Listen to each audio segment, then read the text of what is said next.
औज़ुबिल्लाहि बिस्मिल्लाहिर्रहमानिर्रहीम। Dear student, अस्सलाम वालेकुम वरहमतुल्लाहि वबरकातुहू। आज कौन सा टॉपिक हमने लिया है? आज हमने लिया है प्रिंट इन जापान। आपको याद होगा कि हम जो प्रीवियस लेक्चर हमारा था उसमें हम चाइना के बारे में पढ़ रहे थे। तो चाइना में कैसे प्रिंट कल्चर आ गया। मैंने आपको बताया था कि वुड ब्लॉक्स हुआ करते थे वहाँ पे, उस पर रब करके, पेपर को रब करके उस पर वो छप जाता था। तो मैंने आपको एग्जांपल दिया था कि अगर हम आज सील जो होती है उसको हम देखेंगे, या मैंने आपको ये भी एग्जांपल दी थी कि अगर आप कॉइन लोगे और पेंसिल कॉइन को पेपर कॉइन के ऊपर पेपर आप रख लीजिए, फिर पेंसिल से रब कर लीजिए तो आपको कॉइन आ जाएगी वहाँ पे, लाइक दैट कि वैसे ही होता था। मैंने आपको ये भी बोला था कि टेक्स्ट बुक्स एग्ज़ाम के लिए कैसे वहाँ पे रुझान कैसे बढ़ गया, ये मैंने आपको बता दिया। अब हम क्योंकि हम ईस्ट एशिया की बात कर रहे हैं तो अब हम आगे पढ़ेंगे। कहा जाता है कि Buddhist machineries from China introduced hand printing technology into Japan around AD 1768 to 1776। तो जो बुद्धिस्ट मिशनरी थी उन्होंने चाइना से लेके ये कहाँ पे प्रिंटिंग टेक्नोलॉजी कहाँ तक पहुँचाई? जापान तक पहुँचाई। अगर आपको याद होगा कि चाइना में कब स्टार्ट हुआ था फर्स्ट हैंड प्रिंटिंग सिस्टम कब स्टार्ट हुआ था? 594 AD में स्टार्ट हुआ था, और अब वहाँ से लेके उन्होंने कहाँ पे पहुँचा दिया? 768 to 776।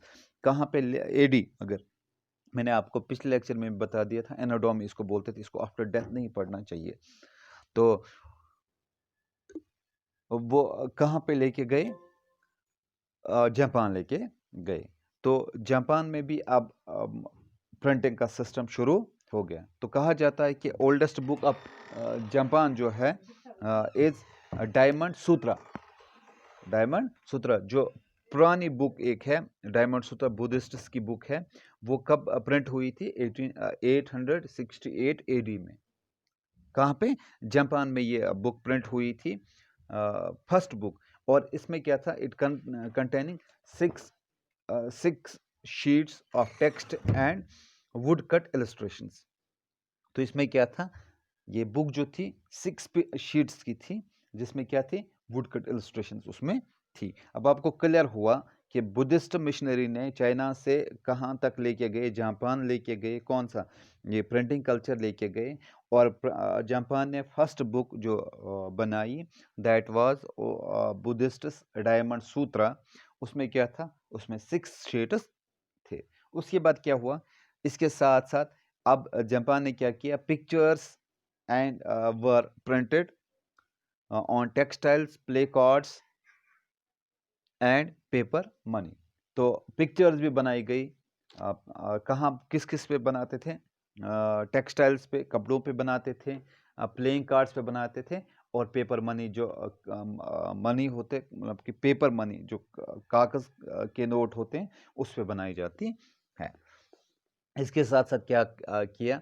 जो मेडिवल जापान के जो पोइट्स थे और प्रोज राइटर्स थे वो पब्लिश करते रहे बुक्स, और वो क्या मिलती थी? चीप, सस्ते और एबंडेंट, और जो अवेलेबल हुआ करती थी। उन्होंने भी लिखना शुरू कर दिया, क्योंकि जैसे मैंने आपको बताया था चाइना में वहाँ पे लोगों में एक कल्चर स्टार्ट हुआ था पढ़ने का। तो वहाँ पे मैंने आपको रिच वुमेन्स आपको मैंने बताया था कि उन्होंने स्टार्ट किया, पोइट्री लिखना स्टार्ट किया, उन्होंने ऑटोबायोग्राफी स्टार्ट करना लिखना शुरू कर दिया था। लाइक दैट कि जापान ने भी ऐसे ही लिखना शुरू कर दिया। तो printing of visual materials led to interesting publishing practices in the late 18th century. Uh, in the late 18th, in the flourishing urban circle at Edo, अब उसको टोक्यो कहा जाता है। तो इलस्ट्रेटेड कलेक्शन ऑफ पेंटिंग्स वहाँ पे शुरू हो गई। तो उसमें क्या क्या करता? उसमें क्या वो डिपेक्ट करते थे? Elegants of urban culture. Artist जो आर्टिस्ट को इन्होंने इन्वॉल्व किया, कोर्टजन्स एंड टी हाउस गैदरिंग्स। वो वहाँ पे इन्वॉल्व हो गए, उनमें उनको इन्वॉल्व करके वहाँ पे वो उनकी डिपिक्शन हो गई वहाँ पे।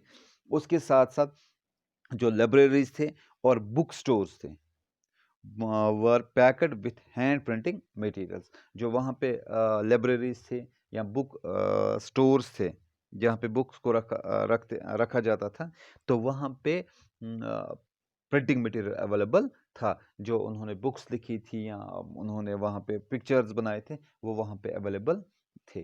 तो इसके साथ साथ books on women musical instruments, इसके अलावा औरतों पे जो किताबें लिखी गई, म्यूजिकल इंस्ट्रूमेंट्स पे लिखी गई, calculation, tea harmony, flower arrangements, proper इक्विट्यूर, कुकिंग एंड फेमस प्लेसेस।